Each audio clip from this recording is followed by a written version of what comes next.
Grève en vue au Virgin Megastore de Lyon. Pour samedi, un préavis de grève nationale a été déposé par les salariés du magasin des Champs-Élysées qui menacent de fermer. Financièrement, le groupe traverse une période délicate.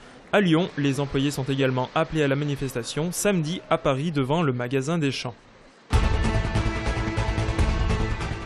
Raphaël Saint-André pourrait bientôt s'envoler pour la Chine, c'est ce que révèlent nos confrères du Dauphiné libéré.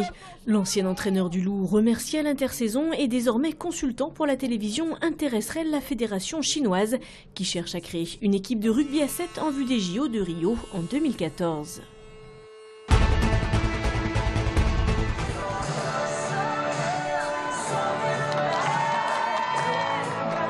C'est le rendez-vous des amoureux de la glisse pour les fêtes. La patinoire des Lumières installée en plein air est de retour place Ambroise-Courtois dans le 8e arrondissement pour la 3e année consécutive. J'aime bien parce que déjà on peut retrouver nos amis et c'est une occasion de bien s'amuser. Comme au roller mais sur la glace. Ce qui me plaît ici, voir les autres tomber.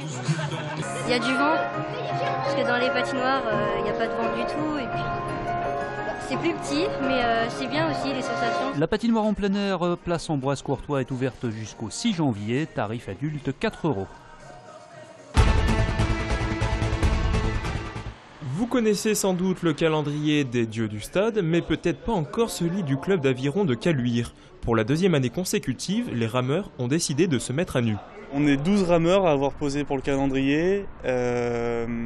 Et sinon, on a pris les photos alors donc, dans le club de l'Aviron, donc que ce soit dans les vestiaires, dans la salle de muscu, au bord de l'eau, sur le ponton, etc. C'est Brice Leclerc, c'est un photographe professionnel lyonnais et voilà, qui était en collaboration avec nous pour ce calendrier. Sur les 500 calendriers édités jusqu'à présent, 400 ont été vendus au prix de 15 €. Une nouvelle impression est au programme. Cet argent servira à financer soit l'achat de bateaux ou l'achat de matériel. En fait, c'est une manière de remercier le club et les bénévoles du club. L'initiative a également le mérite de mettre une bonne ambiance parmi les rameurs. On est vraiment une équipe très soudée. Quand les Noëls, par exemple, on a fait Noël ensemble, on s'entraîne vraiment tous les jours et on sait quand même s'amuser. Un calendrier pour 2014 est déjà à l'étude avec la volonté cette fois-ci de reverser les bénéfices à une association caritative. Voici ce soir le second volet de la rétrospective 2012. Le printemps a été marqué par la libération ô combien médiatique de Michel Néret, le célèbre policier lyonnais soupçonné de trafic d'influence, d'association de malfaiteurs et de trafic de stupéfiants, voit ses avocats obtenir sa remise en liberté le 23 mai, après 8 mois de prison. On a effectivement proposé des garanties, quelque chose qui est un contrôle judiciaire, un vrai contrôle judiciaire, sérieux, honnête, et qui peut, à mon sens, être un élément permettant d'obtenir cette liberté.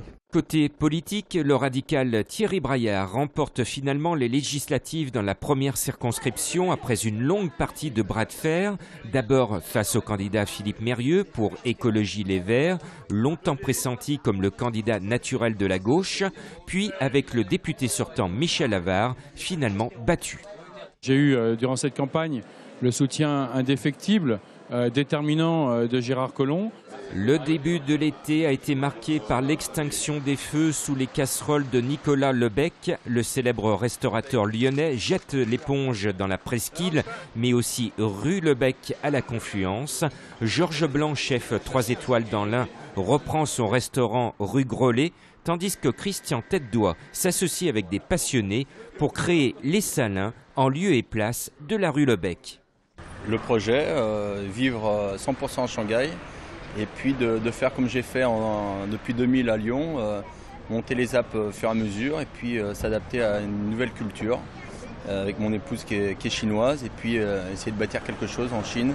Et la fin août a été marquée par le feu spectaculaire dans les locaux des abattoirs de Corba. 150 personnes évacuées et 130 pompiers ont lutté contre le sinistre pendant plusieurs jours.